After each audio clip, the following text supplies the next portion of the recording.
we're talking about electron configurations.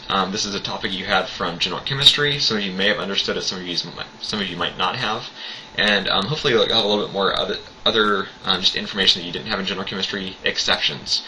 You're going to find a lot of stuff that we do this year is your general chemistry teacher didn't mean to, but they lied to you last year just to make it easier in chemistry. These are generally rules, but there's always exceptions. So that's what you get to learn this year is exceptions.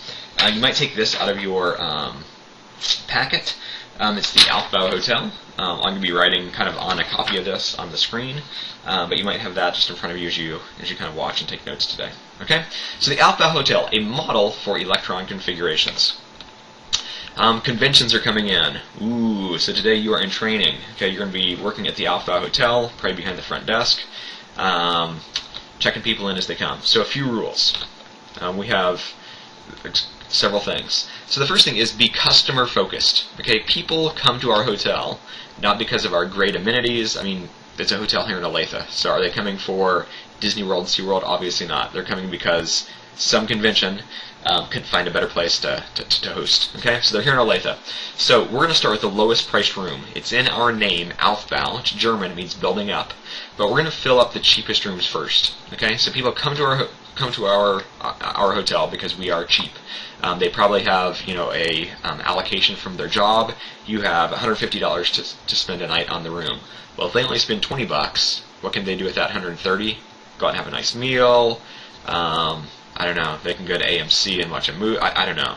There's not a whole lot to do here in Olathe. But anyway, maybe they pocket it and take home really good gifts to their kids. Okay? So start with the lowest price room first.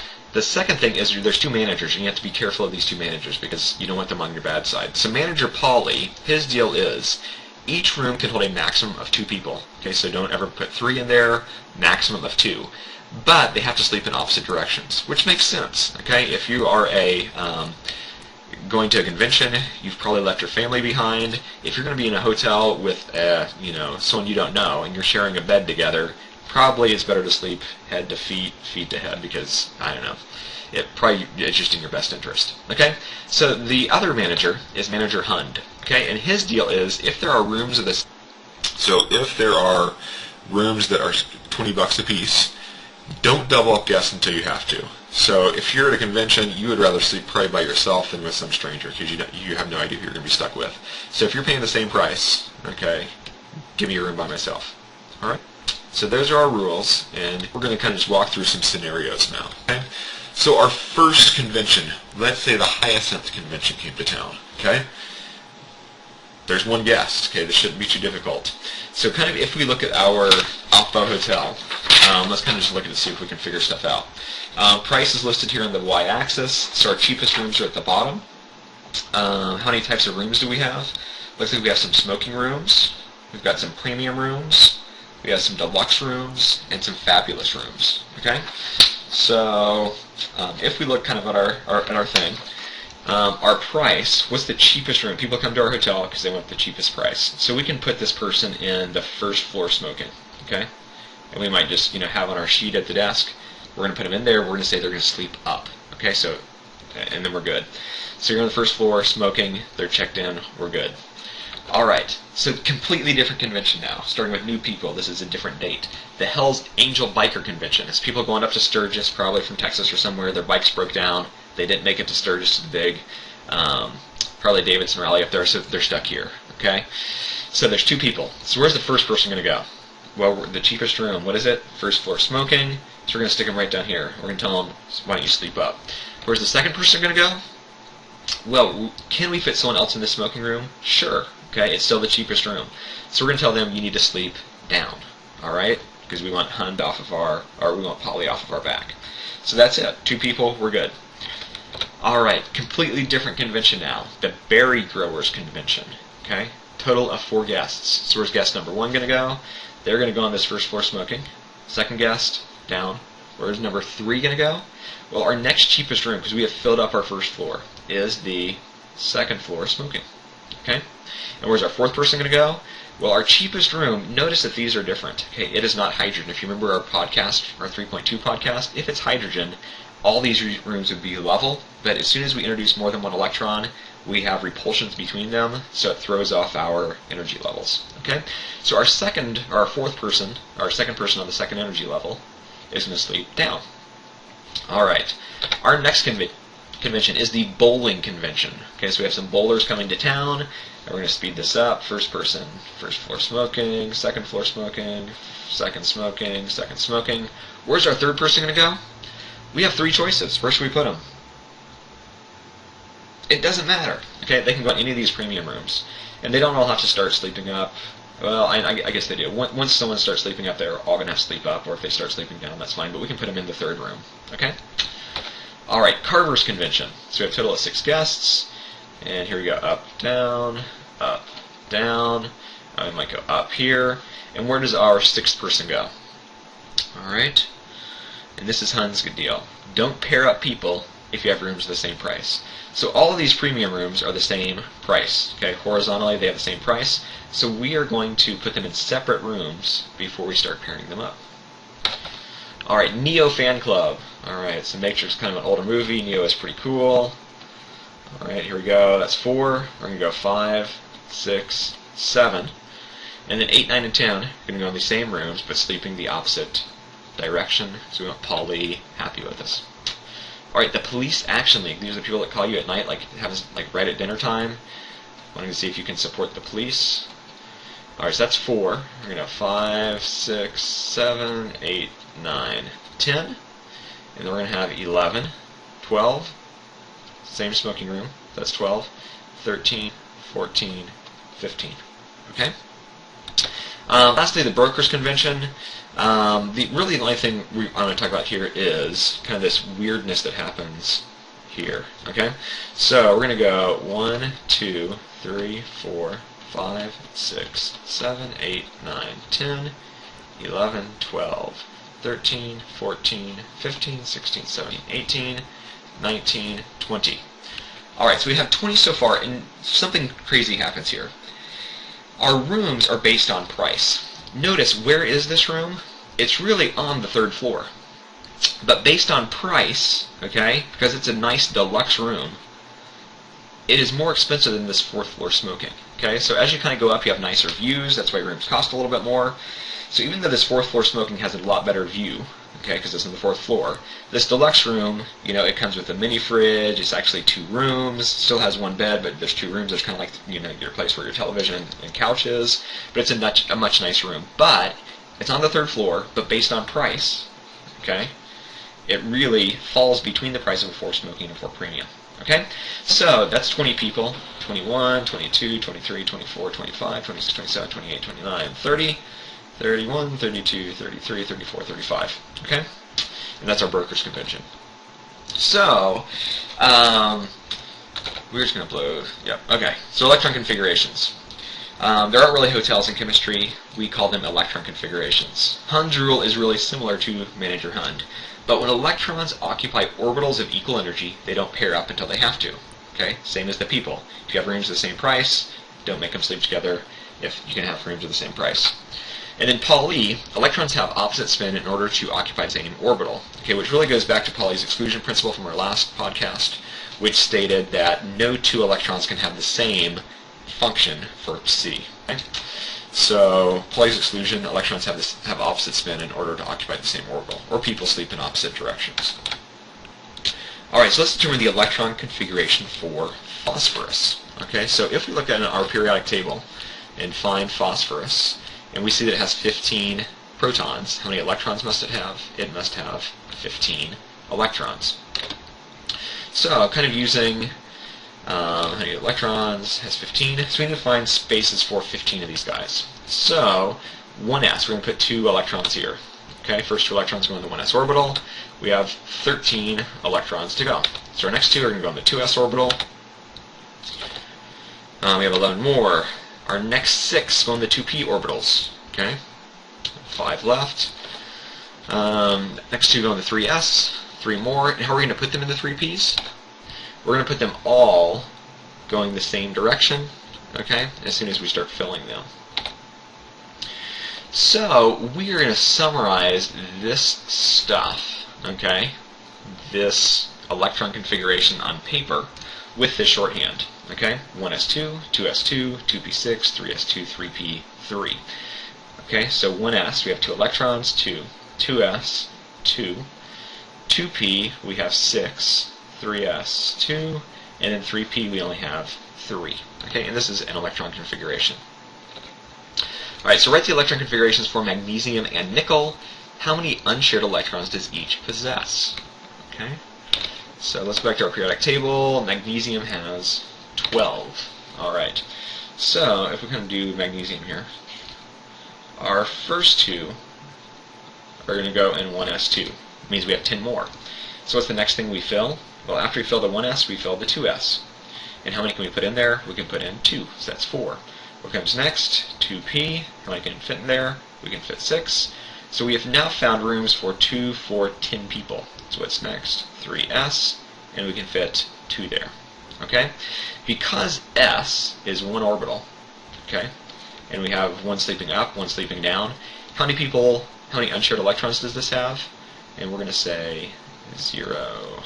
Alright, for nickel, let's find nickel, it has 28 electrons. Okay, so nickel, so 1s2, 2s2, 2p6, 3s2, okay, and that takes care of 12 of them.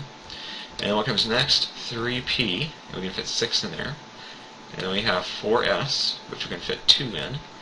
And then here's where funkiness happens. After our 4 smoking, we actually have our 3 deluxe, based on energy. Okay, so we found homes for 2, 4, 10, 12, 18, 20, and what was nickel? I think 28. Okay, so we're going to have 3d8 because d's can hold up to 10 electrons. But again, if we have these d's, so we're going to have 5 deluxe rooms, and how are we going to put people in there? We're going to do 1, 2, 3, 4, 5, and then double them up, 6, 7, 8. How many unpaired do we have, or unshared? We have 2 unshared electrons. Alright. Which electron, or which element has the following electron configuration? This is really easy. All we're going to do is add up our superscripts. So 2 plus 2 is 4, plus 6 is 10, 12, 18, 20, 30, 35. And if we go on the periodic table and look at 35, Br. It's B-bromine, and voila, it is in fact Br. Okay? So electron configuration is how the electrons are distributed among the various atomic orbitals in an atom. Here's the way they look, and here's how it refers back to our quantum numbers. So 1, or 2, or 3, or 4, or 5, or 6, or 7 is the principal quantum number n. Our s is our angular momentum quantum number, L. Okay? And again, remember that L equals 0 equals s, L equals 1 equals p, if L equals 2, d, and L equals 3 is f. And then lastly, our script is just the number of electrons in a specific orbital or a subshell. Alright, so the periodic table is arranged the way it is because of electron configurations. Ideally, and again, it would be nice if helium were right there, okay? Because what is helium? It ends in 1s2. Okay? And notice we have several blocks. We have the S block here on the far left. We have the P block here on the right-hand side. We have the D block in the middle. And then we have the F block, which usually is kind of below the periodic table. Where does the F block go? It really fits right snug in there. Okay? So this is how the periodic table has its shape. Okay? If you were to see a periodic table in 1900, it would not have looked like the periodic table today because we know about electron configurations in subshells and orbitals. Okay? So kind of if we look at this, how many columns does this consist of? It is 2 columns because we have 2 electrons in the single orbital that s represents. Okay? In 1s orbital. How many columns are there over here in the p's? There's 6 columns, okay, because there's 6 electrons, which reside in the 3p orbitals. How many columns do we have in d? We have 10 columns because we have 10 electrons in the 5d orbitals. And how many do we have down here? We have 14 because we have 14 electrons in the 7f orbitals. Alright, a couple terms you just need to have down. Paramagnetic. Unpaired electrons. If an electron has unpaired electrons, okay, so not everybody is sleeping with somebody else in a given orbital, we say that that element is paramagnetic, which means it can be attracted by a magnet. Okay, unpaired electrons. Okay, they're all pointing in the same direction. They don't cancel each other out. It has a pole. Okay, that might be pole paramagnetic. Okay, there is a pole, but it is attracted to a magnet. If everybody cancels out, okay, so all electrons are paired. Okay, so there isn't a pole. Everybody has something canceling out its pole. It's known as diamagnetic. So where do these things happen? Well, they happen here in this column, okay, because our 1s2, everybody's paired. It happens in this column, okay, and it happens over here in our noble gas column. So these elements are diamagnetic. Everybody else should be paramagnetic. Again, paramagnetic just means that they can be attracted by a magnet. Alright, so here's where we get into some stuff you probably didn't get in general chemistry. So orbitals fill in order. Lowest energy to highest energy, okay, cheapest room to most expensive room. Adding orbitals can change the energy of an orbital. And then here is key. Half-filled orbitals have lower energy than partially filled orbitals. And energy has to do with stability. Okay? Everything wants to be as stable as possible, so it has the lowest energy possible. So energy deals with stability.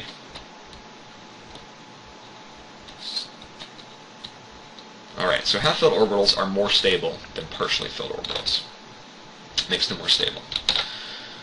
Alright, but it changes their filling order. We're going to see this in a second. So write these electron configurations. So titanium, which has 22 electrons.